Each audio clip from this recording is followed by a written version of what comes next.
Welcome to the Intuitive Rising podcast. I'm your host, Amy Brooks. This is a podcast that invites you to remember who you are, return to yourself, and rise into your highest and best soul self. Every week, I will be sharing inspiring conversations about topics that hold keys to your awakening. My mission as an international evidential psychic medium, Reiki practitioner, and intuitive mentor is to help you rise into who you were born to be. Enjoy the show. Hello, everyone, and welcome back to another episode of the Intuitive Rising podcast. I'm your host, Amy Brooks, and I am so excited to introduce you to Dawn Sinclair. Hello, Dawn. Hi, Amy. Hello. I'm so excited. This has been, I feel like, a long time coming. Just in general, like I felt the inclination to kind of invite you on for many months. And also I have felt so drawn to you in the last couple of years since we've met. I don't even know how, in a roundabout way on social media somehow. Yeah, I believe it was Instagram. And a roundabout way, I believe we had somebody in common. And, like all great things, they find us when it's time. That's right. That's right. Yes, yes. And you're one of those people that I find there's probably about 6 or 7 people at this current kind of time in my life where it seems like there's constant, continual synchronicities that happen. And you're one of those people for me. So, I just think this is going to be a fun and enlightened, aligned connection and conversation. Yeah, I think it has been since the very first time we touched base. Yeah. Just like people that we know in common. Situations. I've shared in my stories today. I haven't shared here in this episode yet, but you're an East Coaster, born and raised, as am I. And so I know, there's 6 degrees of separation everywhere, but I feel like especially in the East Coast, it's probably unusual that we have never met in person. Maybe we've crossed paths and we didn't know it. And guaranteed in another lifetime. I am sure of that, for sure. As that's kind of what I feel like with these 5 or 6 people I mentioned, that I feel like if there's constant synchronicities, we all kind of feel like, hey, there's a connection here. Like maybe we're from the same soul fam. And you and I were also chatting before we hit record that, we've both kind of connected to Palladian energy, and that's a commonality too. And that's something that we're going to talk about here on another episode coming forward. Might be a little woo-woo for some of us, but that's an interesting thing too. So we're here to talk about gene keys today. Yeah. So I guess let's have you introduce yourself and tell the audience about who you are and what you do, even outside of gene keys. Like, who is Dawn Sinclair? Yeah. Okay. So, hi, everybody. I'm Dawn Sinclair, as she has said. And how does one describe themselves, right? I guess if we have to put it in an Instagram bio, I refer to myself as an alignment coach, a spiritual alignment coach, and I use human design and the gene keys within my coaching approach. And the reason why I use them is because they have been incredibly impactful in my own life. And so as a student of life and somebody who is a line 1 in human design and wanting to know all the things about all the things, and I'm a 1/4, so I am naturally here to receive information and then ground the information and bring it back to other people and teach. So that is one aspect of that which I do, I guess, besides who we are, we also have the aspects of what we do. Yes. And I am a former educator. I was a teacher in my first occupation. And then I moved on to going to design school. So I am a multi-potentialite. Like, I love doing so many different things. And so I currently also have an interior decorating business alongside my spiritual life coaching business as well. And you're also an illustrator, correct? Oh yeah, I have many hats that I wear. Yeah, so I'm an author. Right, an author. So I have my own book, and through writing and illustrating my own book in 2016, the impact that it has had on other people and the way that it has just gone out and done its thing with its ripple effect, I've been asked to illustrate other children's books, which was actually my dream as a child. And it was something that I set aside, like many of us do. And now I find myself playing with life and doing things that maybe didn't fit within the structure of the way it was supposed to be. That was in my mind, that conditioning had told me is how you do life, because that's how I lived for a majority of my life until age 35 when things began to shift. Yeah. Yeah. Yeah. How exciting. I love that that's shown up. Was it illustrating or just writing children's books, or was it both that showed up when you were younger? When I was younger, it was mostly the illustrating. I Mm-hmm. used to, make little books for myself and things. Mm-hmm. But it was mainly the illustration, the creative part. So my I creator is what use as an umbrella term to describe what it is. Like even Yeah. my website is Yes. dawnsinclaircreator.com, Mm-hmm. because at the root of everything that I do and that I am, it's creation. I love this. Yeah. We have this commonality as well. When I was growing up, what I wanted to be when I grew up was an author. So I always wanted to write. And so it's funny And you how did. life, I did, and I'm continuing, I'm working on something new. I actually purposely chose this mug today, which I don't bring out very often, but it was made for me after that book came out, and it says Amy the author on the side.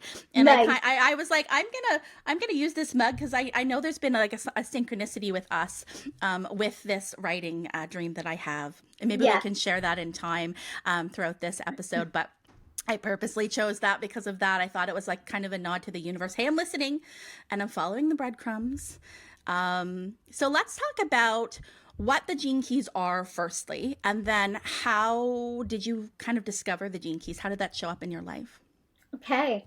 So what's interesting is that this is the first podcast that I've been invited to speak on Oh. specifically the gene keys. So Mm-hmm. as I had mentioned, I am a coach who uses human design and coach, the word coach, I guess a mentor or a Mentor. guide that Mm-hmm. uses human design and the gene keys as a foundation for people remembering who they've come to be. Mm-hmm. And so I've spoken on human design for years, and I I've done it so much that I feel like I know it inside out. So when I go to speak on it, it feels like, of course, I'm speaking on human design. That's the realm in which I've been in Mm-hmm. for um, for a long time, and that people recognize me in, I should say. Mm-hmm. And then you asked to speak on the gene keys, and my first initial response, to be fully transparent, was, I hope I do it justice, Mm-hmm. because I have such a reverence and Mm-hmm. a respect for Mm-hmm. the system itself, as I do for human design, but in a different way, in a more Mm-hmm. intimate way, Mm-hmm. that I really was just like hoping that it would flow in a way that people would understand what the gene keys were, but that I could bring it forward through my own perspective and interpretation. Because I Mm-hmm. really believe that each one of us that discovers whatever modality it is, whether it is our intuitive gifts, whether it is systems such as human design or the gene keys, that we receive it, but we're receiving it through this vessel, right? Mm-hmm. So I'm going to share what the gene keys are through the vessel of Dawn, Thank you. and the energies that the gene keys in human design has showed me are what I am working with, what life has given me, the imprint of this archetype that is me. Mm-hmm. And so the gene keys are keys to embracing our higher purpose. Uh, they're based in a synthesis of wisdom, Mm-hmm. one of which systems is human design. So Richard Mm-hmm. Rudd, the founder of the Gene Keys, studied human design before he interpreted the Gene Keys through his own vessel. Mm-hmm. And the core root to both of the systems is the system of the Chinese I Ching. Mm-hmm. So, for those of you who don't know what the Chinese I Ching is, it is an ancient wisdom. It's over 5,000-year-old text, and it represents the codes of life. So, there are Mm-hmm. 64 core genetic archetypes in the I Ching, and the human design system and the gene keys have interpreted the essence of the I Ching through both of these systems. Mm-hmm. So, as I mentioned, I work with both in parallel. So, I see human design as more of the structure, Yeah. the masculine yang, if you will, Mm-hmm. and the gene keys as the yin, the Yeah. flow. The flow. And so our souls came here with a grand plan, right? We've come to experience life, to dance with life and allow life to experience itself through us. And I like to say that human design is like the roadmap on how to live our lives in alignment with who we've come to be, with as much ease and grace as possible. And the gene keys are an intimate inner voyage to activating our higher consciousness. And along the path of the inner voyage, it's softer, it's contemplative, and it directly speaks to our DNA. And I know it sounds out there, but let me tell you, it truly does. It's an unraveling of the sacred thread of life. And what it does is it unlocks our genius from a cellular level. So having the two systems together are freaking brilliant, because what they do is they make it practical. So it may sound woo-woo and out there, but honestly, it's rooted in mathematics and science and, yes, esoteric wisdom, which we have to put in a parallel with both. Right. It's not lesser than. Yes. It's equally, if not more important. We just haven't, as a collective, realized it as a science, but it is the esoteric world is very mathematical. Absolutely. I've learned that too in my studies of astrology, because that's something that I've been kind of learning hand in hand. They all three came to my awareness at the same time, late 2019, early 2020, astrology, gene keys, human design. And so I've been learning them together. Right. Yeah. Yeah. So I didn't learn them together on my own path. So it was in 2018. And as all of the other modalities in my life have, it found me. And it found me in a way that I could not ignore. So I found the gene keys in 2018, and I had no idea that the human design system even existed. And it wasn't until almost a year later exactly, that human design came in. And I believe they came in that order for me, perfectly aligned. I mean, there's no mistake that it did, because when the human design system was presented to me as, have you ever heard of human design? I was like, no, I don't know human design. I know the gene keys, and I know, many different other modalities, and had been, playing in this world for a little while. When I looked at the human design system, I understood it. So it was like learning a new language, but I didn't have to learn it. I understood it, and so I knew there was something there. Now, I don't mean I understood every aspect of it, because there's so many aspects of it, so I'm not saying that. What I'm saying is that it made complete sense. It was familiar. It was familiar. Yeah. I knew where it fit, and I knew where it fit in my life.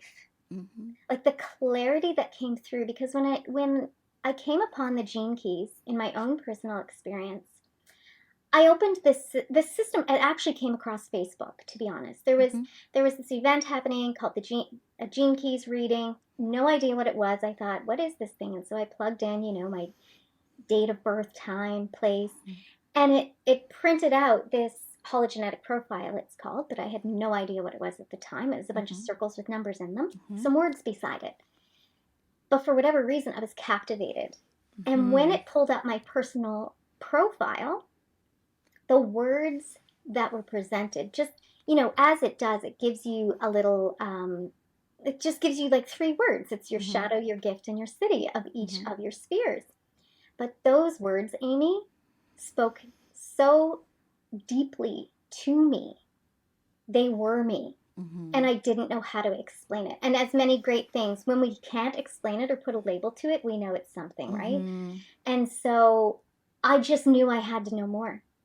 And so I booked a reading with somebody who had flown in here to Nova Scotia that was offering these readings. And at the time, he was sold out, and I was like, no, universe, he's not sold out. Like, we are going. I'm doing this. Like, this is meant for me. I don't know what it is. I still had no clue of what it was, but I knew I had to be there with this man who was going to tell me what it was and why I was having this experience. And so I went and had the reading, and why it resonated so deeply is that I was on the path to unlocking these genius without any knowledge of the gene keys. And that's what I'd like people to know too, is that you don't actually have to have either one of these systems to be walking a path of alignment. Yeah. But what they do is they just give you so much reassurance and guidance, and they meet you wherever you are. They validate you, right? They do. Yeah. So my mind was blown. And so I just went on my own personal journey with the Gene Keys, and I went and I purchased, the gigantic book that is, I was working my way through it and not fully understanding it, but giving it, welcoming it in, because there were other things in my life happening at the time. And then a year later, human design popped into my life, and what human design did is it grounded it here for me. So I knew that I had stumbled onto something, but I could not yet put words to it or put it in a place of, I knew the power behind it, like an inner knowing within my being, but how do I get it?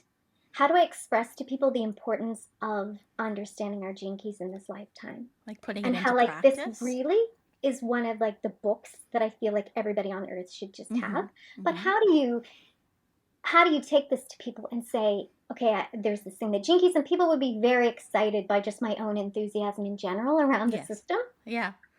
But honestly, like I said, I have so much reverence for it, but it was something that I didn't want it to become a quick fix because I could make it a business out of it, like, oh, I'll tell you your Gene Keys, this type of thing. Because I was like, no, it's so deep that I want to honor that depth. But how would I convince people to come on this journey with me when it really does require time? Because, people are in fast forward. So how am I going to do that? And then human design came along. Right. What human design did is it put it in a structure that I went, people are going to get this, and they're going to get it like that. Because as you know, human design it's not telling you anything you don't already know. And I tell every client that, because I offer human design readings, like I've offered many over the years. And I always say, I'm not going to tell you anything you don't already know. But what I'm going to do is I'm going to reassure you of what you do already know. And we're going to move those pieces of yourself out of the way that you think you need to be. It's a new level of acceptance. And then once you open that door, wow. That's it. Yeah, amazing. So you work with people like long term, right? So you do reading, you do both. Yeah. Okay. Yeah. Okay. So I do offer human design readings, and to be honest, I don't like to call them human design readings because I bring the Gene Keys in as well. Yeah. And it's really a session where I'm meeting you where you are, and I'm pulling those aspects of your chart that are applicable now, practical now, because the last thing anybody needs is more information that we're not doing anything with. We don't need it. This is so aligned with me right now. I have a guest coming on next week, and we're talking about that very topic, because that is the thing that I struggle with the most. So I also have a line 1. I'm a 5/1. Yeah. So I need to know all the things, but it's like, I keep hearing from spirit, like, put it down, put down the book, stop buying books, like not to poo-poo on books. I love books. I love to read. That's part of my inherent self, is to do that. But like, it's time to put it in practice. It's time to embody this, right? Rather than like learn about breath work, do breath work. Yes, do it. Yeah. I'm so glad you said that and shared that, because that's really what's so important. We need to go beyond knowing these things. Yeah. And begin living them, because the wisdom is here for a reason. Like, it's here to be used. And I tell people as well, don't believe me.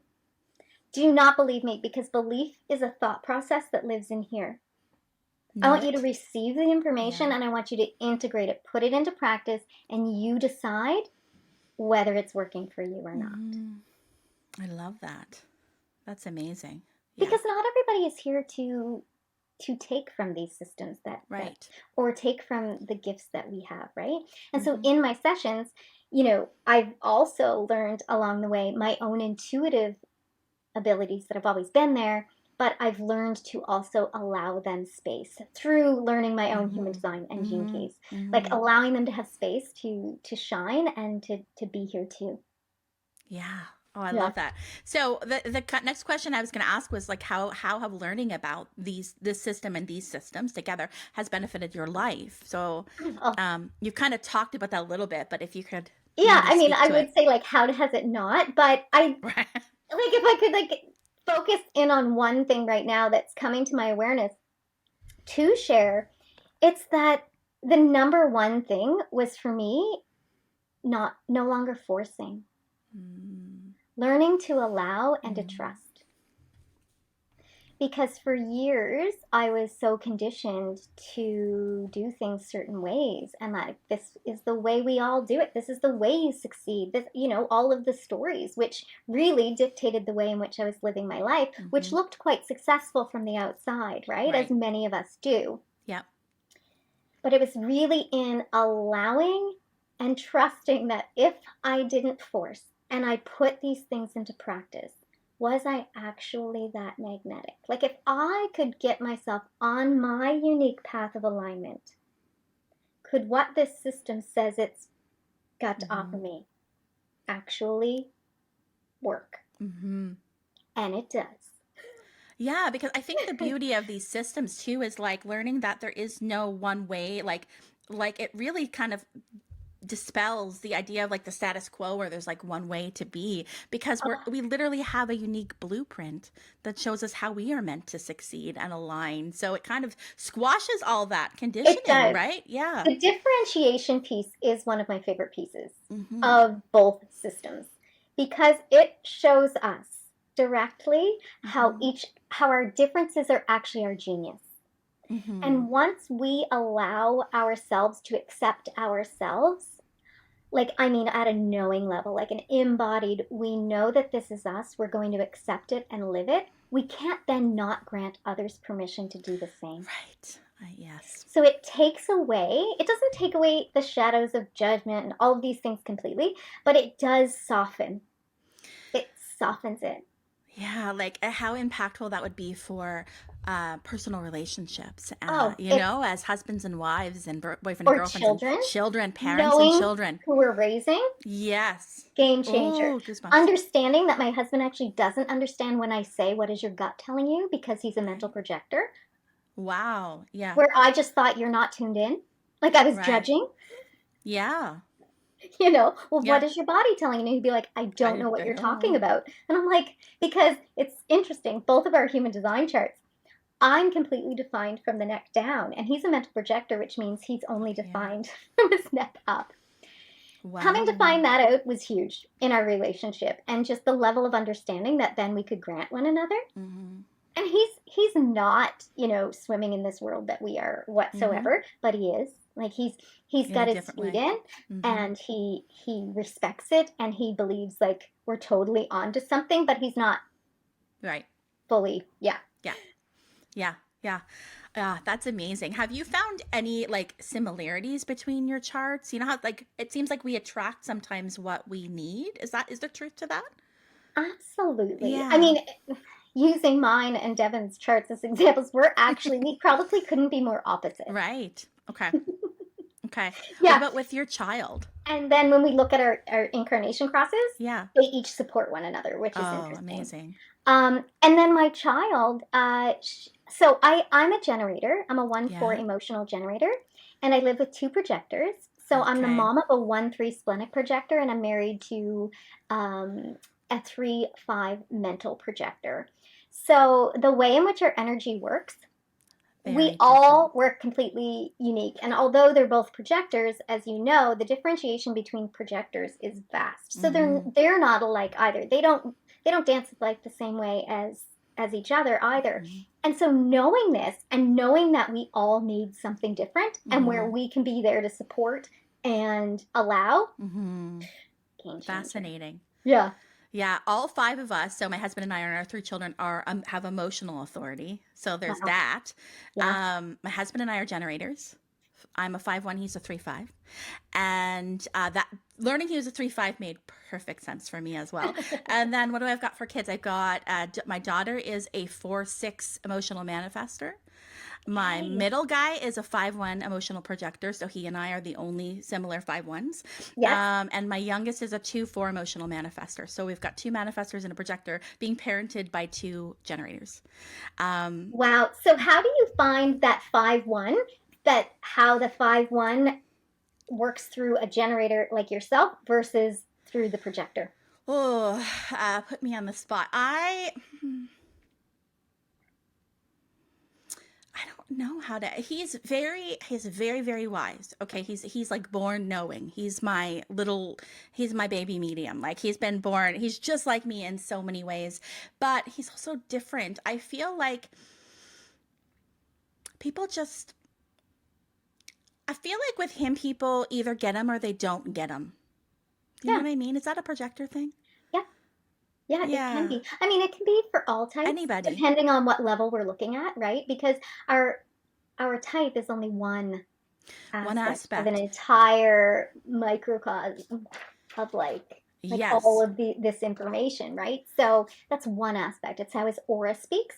Yeah. But the thing about a projector aura is it's quite different from a generator aura, right? Yeah, I feel like he needs more like rest and renewal time than Absolutely. I would. Yeah. As well. Yeah. So he'll be like on fire and then it's like, where I could be, and that doesn't mean that the thing he's doing is not something that lights him up. He just needs that time away. Whereas I as a generator would sit down here all day. Yeah, and have because trouble that's how you're leaving it. designed. Yeah, to go and be on. And so in my house, I'm the only one who's on all of the time. And they do, and then they rest. In and out. Yeah. And they even rest differently, which is fascinating to watch too. In what way? I'm curious. My splenic projector daughter, she literally lays down. Yeah. And that is something that I do tell people in sessions when I look at certain aspects of the chart, that to recoup and regenerate, it's not just about stepping away, it's how we step away as well. And she just naturally did it without, before I knew about the systems, right? My daughter's 17, so I only discovered the human design system in 2019, mm-hmm. But she was already doing it. And that's the thing, most of us are, if we are allowed that space to do mm-hmm. what feels natural for mm-hmm. us. But so laying flat and being linear is really great for some projectors, but it's not required for all. Okay. Interesting. Yeah. Yeah, I would say he takes that time out too. And kind of will put him, it's funny, he's our earliest riser, but he's the one that just puts himself to bed. Like he'll just time for bed. The other two, not so much. The manifestors very much have their own, especially my little guy, my goodness. Like I know that he's here to kind of carve his own path in the biggest possible way. Like, so for me, I've learned to give him lots of choice, and he works really well with that. And so I don't know if that's just a personality thing or a manifestor thing, but for me to say, okay, this or this or this, and he works really well too with timing. So rather than say, okay, it's bedtime, hand over whatever it is you're playing with or doing, I'll say, I'm going to put a 10-minute timer on. And then it will be time to pass it over. And that's, he doesn't resist that. He just does it. But if I said, okay, time's up, time for bed, he would, be quite upset. Well, I think what you're doing is genius. And whether or not we know what our children's designs are or not, the important piece that you're doing is fostering the growth of the child you have in front of you. They don't have to be just like me. And child psychology is my background. So yeah, it's like, just like honoring the child we have in front of us, which we did not learn, by the way, in 6 years of university at all. I learned it from these systems. I didn't know I had a background in psychology. I love that. I do too. Did you know that? I did. Okay, amazing. That. Yeah. Yes. Very cool. Yeah, I love it. I think that every new parent, if you're really, really wanting, if you're interested in this and it resonates with you, I think that's an important thing. Yeah. And I do offer readings for families. For kids. And oh, that's amazing. Yeah. I'll definitely link all your information in the show notes so people can check that out. I think that would be amazing, like gift for like, say like a new couple or for at a baby shower. Wouldn't that be cool? I would have loved to receive something like that. So this is a very broad question. Okay. But like what comes to mind when I say, what is the most like like amazing part of learning this system, in your opinion? I think you kind of sort of answered it in how it benefited you. I don't know. It feels like you've already spoken about it, but is there any more you Yeah. can kind of say? If there was anything in addition, the most amazing part is is how something is how something can be channeled through someone in a very, mystical, esoteric way, Yes. and for it to directly speak to the cells of our bodies. Yeah, that's really amazing. How taking the place, time, and date of our birth, and through the synthesis of astrology and all of the things that come into making up the system, how that can truly be us. I know. There's just like an intelligence beyond, what our mind can comprehend, that all of this kind of aligned. That's what I've learned with astrology too, is like, how, and it, like when I think about my children's births and things like that, like how they purposely would have chosen the time and the date and the place. And how it puts things in perspective, like how it just puts us into the grandness of it all, and that there is so much that we don't yet know, and that the line one in me just gets fired up by that alone. That's for me too. Because I don't know about you, Amy, but I don't ever want to get tired of my mind being blown by this shit. Like, that's exactly it. And it never ends. Ever feel like, oh yeah, that's old hat. No, like I want that feeling of awe. Because isn't that one of the most juicy, like, human things to experience? That awe, and that, like, and being the one for, like, as soon as I hear it, I want to share it with people. Yes. I have like, who can I tell, and how can I know all this so that I can tell everybody how great this is? And I have 16 as my evolution sphere, which is the gate of enthusiasm. So when I get excited, like, I don't know. It's beyond. And I don't ever want to tire of it. Yeah. No, I don't think you will. That's amazing. I was just looking at my own chart here. I was like, what's my evolution sphere? 53. I got 53.5 as my evolution. If we were to talk about, say, like, people are listening alongside their chart, or that, they've quickly put in their data as they're listening. What would you say? I know it's all important. Okay. But like, what is maybe one spear or a couple spears that would be of the kind of utmost importance, or like, where would we start? You would start in the activation sequence. So as you can see, when you look at the hologenetic profile, you'll see that it gives you like lines and arrows of how to follow. Yeah. And so the activation sequence is the 4 outer spheres. So the 4 that you see on the outside, these are the keys to unlock the potential of the rest. So there is no right or wrong way to do it. But if you want to follow the path that Richard has presented, and I mean, it's genius. So it would be the life's work, your evolution, your radiance, and your purpose. I call them the 4 key pillars. And so when I started calling them that, even like in my human design sessions, because they're our sun and earth placements in our conscious and unconscious in our human design chart. So there is a lot of overlap within the human design system and our gene keys, as you're aware. Yep. And so the 4 key pillars, the things that really hold the rest of it up, I feel is within that activation sequence, and within the neutrinos of our sun and earth, because it's the greatest percentage of the energy that we bring forward as our incarnation in this life. And they do make up the incarnation cross. Yeah, that's what I was just going to say. So for people that know human design, not so much of gene keys, those pillars, the 4 pillars that Dawn is speaking about, are the incarnation cross. Yeah. And so in the gene keys, what he does is he takes the archetype. So each key, so there's 64 potentials, and we won't have all 64, right? So they won't all be in there. We have specific ones that are specifically Amy. And even if somebody else has the same life's work as you, because of the rest of the chart and the way in which it all works together, you're never going to find an identical. Well, I shouldn't say never. I don't know, but it's less likely you're ever going to find anyone that's the same. Yeah. And that's going to present through the vessel like you do as well, because of all of the other things that we have going on in our lives. But what Richard has done is he takes each of the core genetic archetypes from the I Ching, and he has divided it into 3 pieces: the shadow, the gift, and the city. Yes. And so they are frequency bands. Okay. So if you think that each one is a sphere, so I actually have a sphere here because I use this to demo to people. So each one of our gene keys is a sphere. Right. So I'll just, take your 53rd for your example because you said that. Yep. So within the 53rd, the archetype of the 53 being within this sphere, this is how I see it. I don't know if anyone else demos like this or not. This is just what I do. This is how my mind works, okay? Right. So your frequency, our attitude, the frequency we're in, it shifts this sphere. At all times, we have potential for all of our spheres to be moving at any potential. So within this sphere, we have a shadow aspect, which is the lower frequency, the lower expression of that 53, which would be immaturity.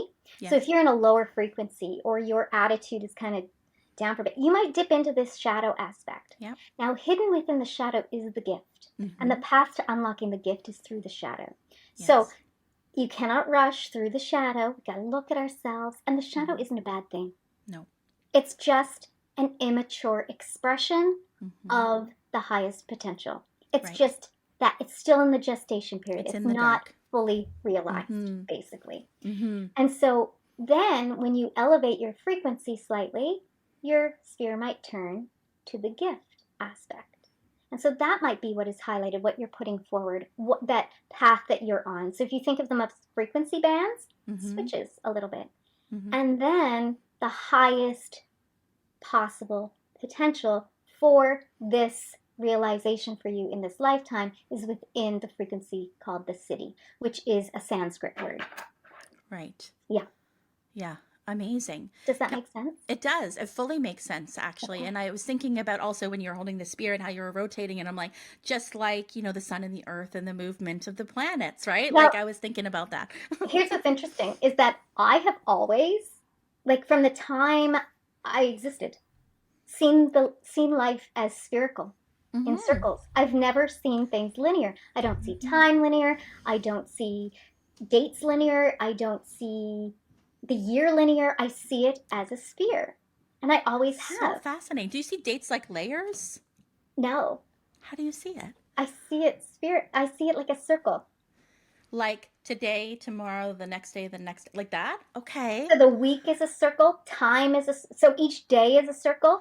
The week is a circle, and the year is another circle. And it's the way I've always seen life, as spherical and circular.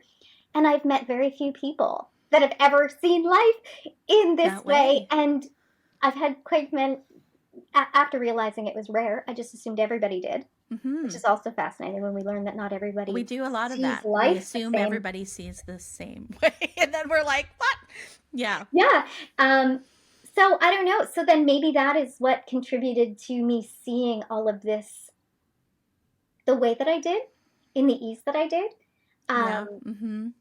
Because I had just always seen it circular and spherical. So when I'm bringing the knowledge in, it also is nothing comes in linear. I also don't see life. I see life as a bandwidth. That hierarchy versus hierarchy. We're all just on a different bandwidth of. I agree with that for sure. Yeah. Yeah. And so I don't know why. Super cool. But it's how my mind processes. Yeah. I love that so much. I have one more question. If somebody has more than one of the same numbers, like gene key numbers in their hologenetic profile, does that mean it's extra kind of important? What it actually means is that it doesn't mean it's of any more importance necessarily. That is a stronger essence of that number that's going to be pulled forward, because it's going to be a stronger essence because it's in multiple areas of your life. So what it is, it's where the planet was in Yeah. alignment in your astrological chart at your time of birth and 3 months before you were born. Right. So that's what the conscious unconscious means if we're talking gene key, right? Exactly. Yeah. So the planets may have both been in gene key 15, let's Right. say, just to pull one out. And so the way in which that 15 is expressed is dependent on which gene key it sits in. Got it. So if it's within, I don't know, your life's work and your purpose, well, bam, you are bringing through, a lot of that. Yeah. Yeah. So I asked because my vocation and my attraction are both 33s, but one's 33.5 and one's 33.6. Right. So they're going to express they're going to express differently too because of the line number. So that number after the decimal point is referred to as the line number. So that's where we get like 5114. Right? Exactly. Okay. In that activation, the outer activation sequence. Yes. Right. Yeah. Right. Yeah. I think a lot of people are like, what? What is all this? I know. It's a lot. It's a lot. Yeah. No. Yeah. But it's like, so my activation sequence has 0.5, 0.5, 0.1, 0.1. So that's why I'm a 5-1. And yours would be 4s and 1s. Yes. Right. Exactly. So that's how we can figure it out quickly. Very interesting. Yeah. This is so fascinating. I have done charts for like all of my family.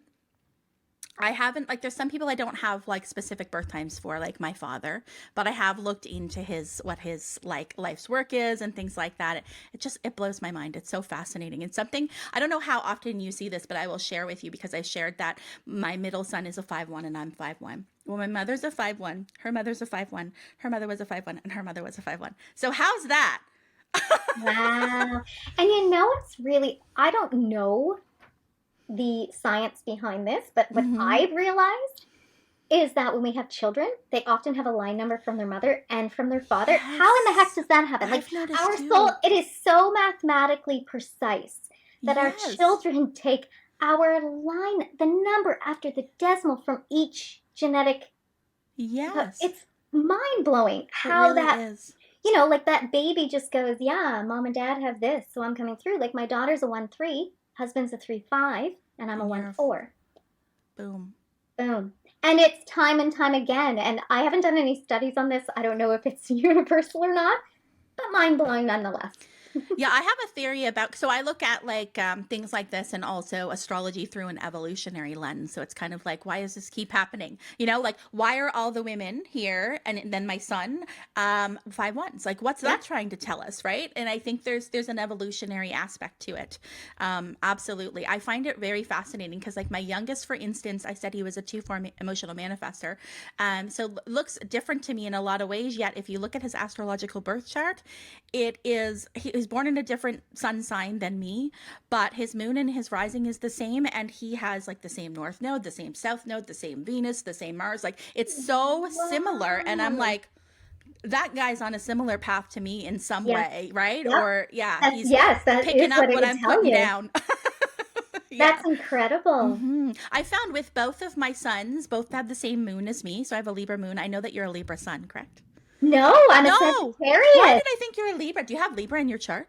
I don't. I'm a Sagittarius, Cancer. Oh, so Cancer moon, Cancer rising. Yeah. So I don't know why I thought you were a Libra. You give me Libra vibes a little bit. Oh, my daughter's a Libra. Okay, maybe that's what it is. Yeah, no, I'm a Sag. Very cool. Yeah. Yeah, but I see that too with like signs. So I have like both sons are Virgo risings, and my one son is also a Virgo sun. I'm a Virgo rising with Virgo North Node, and then both of my parents were Virgo suns. So I'm like, there's definitely something going on here, right? Evolutionary wise, especially given that my North Node is Virgo. Definitely something there. Well, I know that's my highest path, is to embrace more of that, and it's also what I find the most challenging. Yeah. So speaking of most challenging, check out your evolution sphere. Well, that is, like I said, the 53. So that's immaturity, expansion, and superabundance. Yeah. So reading in there, you'll want to look in there and see, because that's where we bump up against our greatest, the first challenge. That's the thing, when we find ourselves in challenge, there's something in there that you can use. So if the gift is the expansion, does that mean that I would find it challenging to expand into, like, I don't know if I'd say I'd find it difficult. But your journey would be going through the immaturity phase to get to the expansion. And perhaps that's about, just intuitively, what I'm getting right now is about not rushing the learning process. When you find something like you want it now, but you have to go through the immaturity, that willingness to be a newbie. And I haven't read that, so I don't know if this is what's coming out of the Gene Key. I think you're bang on. Yeah, that like the acceptance of it's okay to be a newbie and to get my feet wet and not mean this has to be a process of expansion. So approaching it from, I'm going to allow myself to get what I get from this, and if I expand, great, but not holding on to the expectation. The expectations is exactly like what I have kind of leaned into that. You know that I am a left angle cross of cycles. So it's all about new beginnings and endings. Yes. Yeah. So it's telling you, it's evolving beyond evolution. So yeah, it's okay to be a beginner, and it's okay to take time to learn something, because it's in that beginning level of learning for you that all the seeds are planted. And if you skip by the sowing process, like gardening, then the fruit that comes off the tree in the end, the city, because if we think of it like the seed, then the plant, then the fruit, being the three aspects, if your seed isn't nurtured properly, the fruit won't be as juicy. That's so aligned with me. And also in the like, okay, now you know about this thing, but now do it, right? Like that's my biggest challenge in life, is just wanting to skip ahead of the process. And I'll share something with you. At the beginning of this calendar year, I always set like a word of the year. Okay. And I realized through a lot of contemplation that one of my shadows in life is this term expert.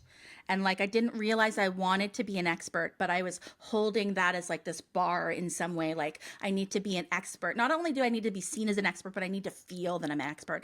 And then something clicked in me that was like, you will never feel like you're an expert. Like, and also expert is limiting. It gives the impression that there's nothing you can move beyond. You're going to reach a certain level and that's it.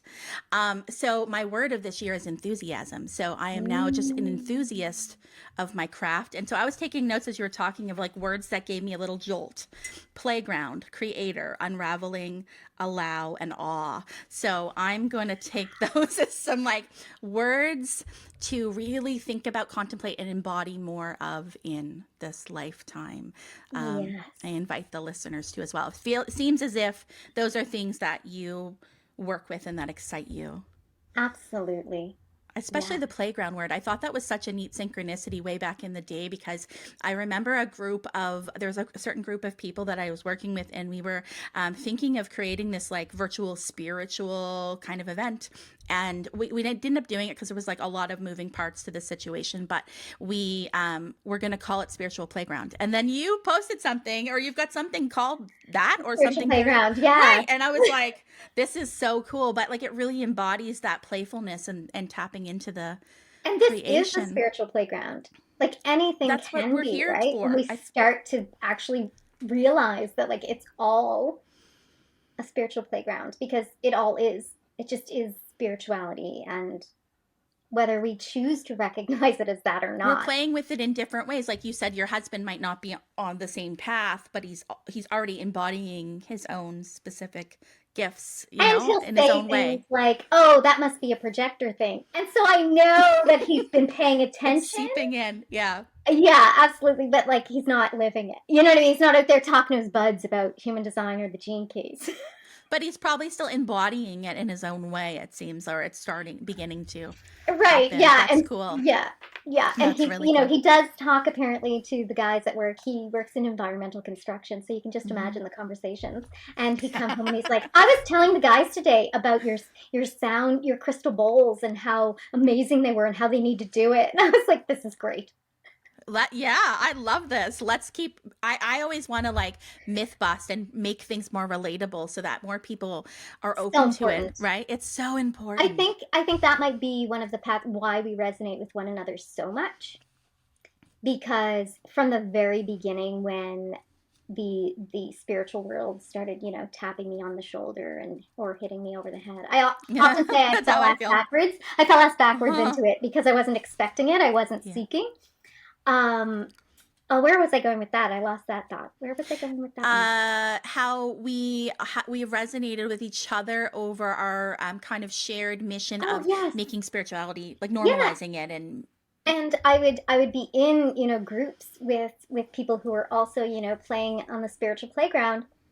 And I used to say to myself and speak out to the universe or my spirit guides, and I would say, I know that actually part of what I'm here to do is to bring it to the practical, to make spirituality not woo-woo, not be something that's only for spiritual some people people. do, but to Mm-hmm. actually live my life in a way that shows people this is how spirituality is done, and to be the living example so that Mm-hmm. then they see the light and they go, what have you been doing to XYZ or whatever it is? I want more of what she has. And then it's like, you know what? It's actually obtainable. It's available to you. And Yes. it's always been. It's It's always been always there. been. And it's more ancient than all of the things that we think are normal now. It's just opening that door and not shoving it down anybody's throat and having a soft approach to it. Mm-hmm. Yeah. Mm-hmm. I feel like you're like me in the sense that you just kind of you open yourself up. Somebody once said that I was like a lighthouse, and I see you like that too. It's just kind of like I'm here. Is that a synchronicity? Been told that many, many Yeah, times. I've had clients go, Amy, you're just like a lighthouse. In fact, my original logo was of a lighthouse for many reasons, a nod to my East Coast I roots, know. Yeah, but yeah. also because of this. And, it's just kind of standing there. I'm here if you need me, and I will help guide you. Okay, But we don't, goosebumps. I have them too. Yes, been Hmm. told that many times. And do you know Lee Harris? Yes, I know Okay, of so him. the first Yes. time I met Lee Harris was in 2016, and I went to New York to one of his events, Hmm. and he was sharing that, everybody in the room being some sort of healer, whether we know it or not, and the different types. And he actually referenced that some of us are like the lighthouses, that Lighthouses. we are the light, that we stand shining and allow others to To find us. find us. And then there's other people on the path who are here to really get underneath people and push them up the Push them ladder. up. But we're the type that are here to be a living example and just shine the way we shine, differently, uniquely, but find that inner light so that Hmm. we can awaken others on the path. Hmm. I think And we're that, both lighthouses. yeah, Yeah. absolutely. Yeah. Yeah, and then it's not about, because I like to move away from the pushy kind of spiritual work, right? Like I think that's such a shadow in the work that we do of like, I don't know, just kind of what's the word I'm looking for? Like when you know what I mean, when somebody's kind of pushing it down your throat, so to speak, or soliciting, or Yes. there's a lot of scarcity in that, and I'm just like, no, I am here for people that need me, and they will just naturally find me. So Yeah. I don't do too much in terms of like advertising or anything like that. And Yeah. people say all the time, I don't know how I found you, but I found you. Oh, Yeah, that's how it's we found each other. 100%, Yeah. 100%. I Yeah. think the other important component too is through our paths, we both come from a story of not realizing this was going to be our lives, so that it's Absolutely relatable, not. right? Like we lived our lives at the beginning, not in this world, but in this world. Because Mm-hmm. looking back now, it's like, yeah, I was always there, but, Mm-hmm. and then learn to suppress it. And that's really like my book Mm-hmm. Self. That's really what it's about. It's about remembering, right? But Mm-hmm. that story of not always being not always being in the alignment path with who Mm-hmm. we were here to be is the story that is relatable for others as For well, everyone. Yes, absolutely. right? So it's not like we chose it. I'm not a seeker. I don't go looking for the latest, greatest things so that I can bring Me that. either. I I've just always wait just for been it. following the breadcrumbs. Like I always say that spirit literally pushed me through this door, and was like, okay, we're tired of opening the door crack. You're just going through it, right? So it was one day I Right? just realized I was a medium and just was like, okay, And something, oh, I'm sorry, no, no, something no, go important ahead. to share at this point with other people as well. Because in the community, Amy, you must see it too. In the spiritual community, it's not all the same. Of course, we're not all the same. Mm-hmm. But it doesn't have to be a difficult dark night of the soul. Mm-mm. It It doesn't doesn't have have to. to be. No. Each one of us is going to find it through our own way.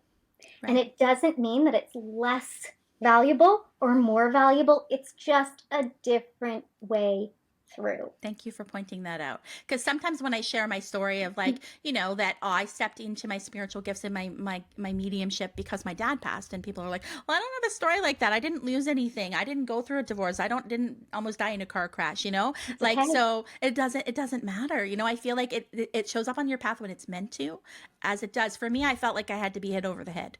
Right. So I honestly feel like there was something with my dad, and my dad was a huge skeptic in life. So it's very funny that, Yeah, he's my been dad too. right. Yeah. Yeah. It's very Was he? hilarious to me. Was he? But was he really underneath? I don't really know. My dad had life's work 64, which I know that Richard Rudd did too, because I think their birthdays are just a day apart. No, I think my dad was way more sensitive and spiritual inside than he had the awareness of. And I think it was part of our kind of soul contract that it was going to happen this way. And he was going to go, okay, I passed now. Like I'm going to throw, I'm going to push her through the door, and this is what it's going to be. And he's become my biggest support. Well, yeah, you got to actually, meet my dad in a session because I had you in my group program for a little gift to my group members to have you in that. Gosh, that was what, 2020, I think. I think so. Yeah, it was a while ago. And as you can see, yeah, my dad he used to say he was an atheist.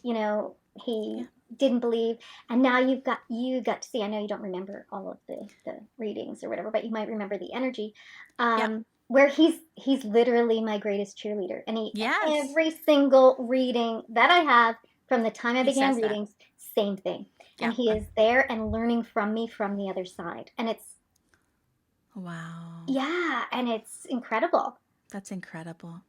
Is there anything before you leave us today? I don't want to leave you, but we do have to leave each other. Is there anything that you would like to promote or share about yourself upcoming, or something in your business you'd like to talk about? Okay. Well, I offer regular sessions, just ongoing. Yes. I guess the things that I would say to highlight are that I am going to be I'm going to be teaching human design. So I am going to be running a program to teach other people how to become human design readers. That's amazing. So that's coming. Okay. And I do retreats. So and you know how I do them? I do them when people show me interest in it's going to come, or my last one came through spirit going, you're going to take a group of women away. So I have a potential one coming up in November, and then again in the spring. And who knows what's coming. I am open to whatever. You truly just follow the breadcrumbs. Whatever's meant, whatever feels right. And that's one of the things I've taken from both of the systems is understanding when to say yes. And also with this open ajna, I have a gazillion ideas, but which ones to follow through on and when. Amazing. So you have an open ajna. So is everything open from the neck? Do you have your my ajna and head are the only two centers. Okay. Interesting. My only two open centers are throat and identity. And that makes a lot of sense for me. Like if I contemplate that, for sure. Okay. Well, thank you so much. It's been an absolute pleasure. Yeah, I could do this all day. Yeah, I know you could. It's just, like in a good way, like you speak, I can tell that you are so embodied. It's not just like I'm reading off a screen, or I'm, reading what somebody else taught me. It's like what I taught myself. Like that's what comes across from you. Thank you. That means the world to me, actually. Yeah, I can feel the embodiment, and that's a goal of mine. And I want to point out that one last little goosebump moment when you talked about awe. I can't remember how you kind of presented that word, but you talked about awe and just how you never want to not be in awe of things. And I wanted to share a little and yet another synchronicity that we have together. So ever since I started doing this work, like mediumship and intuitive guidance for clients, which has now been a 5 years or so, I have a ritual of like kind of what I think of in my mind, how I open myself up to that. And the way that I close that opening, but also the reverse of that, when I kind of close the bubble, the energetic bubble, when I'm done what I'm doing, something that intuitively has come to me right from the very first time I ever did it was, thank you, Spirit. I'm always in awe, always in awe.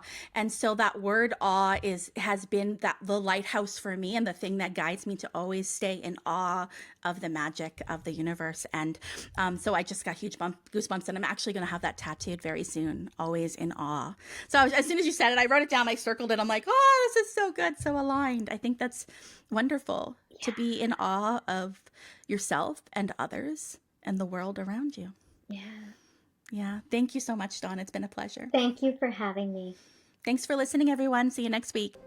If you have enjoyed this episode, please consider hopping on over to wherever you listen to your podcast and giving it a 5-star review. Thank you so much in advance. If you'd like to keep in touch, please head over to my website, theintuitiverising.com, to keep up with all the things that I have been doing. I also have a private Facebook community for people just like you. It's called the Intuitive Rising Community. All you got to do is request to join, and I will let you in. Keep rising.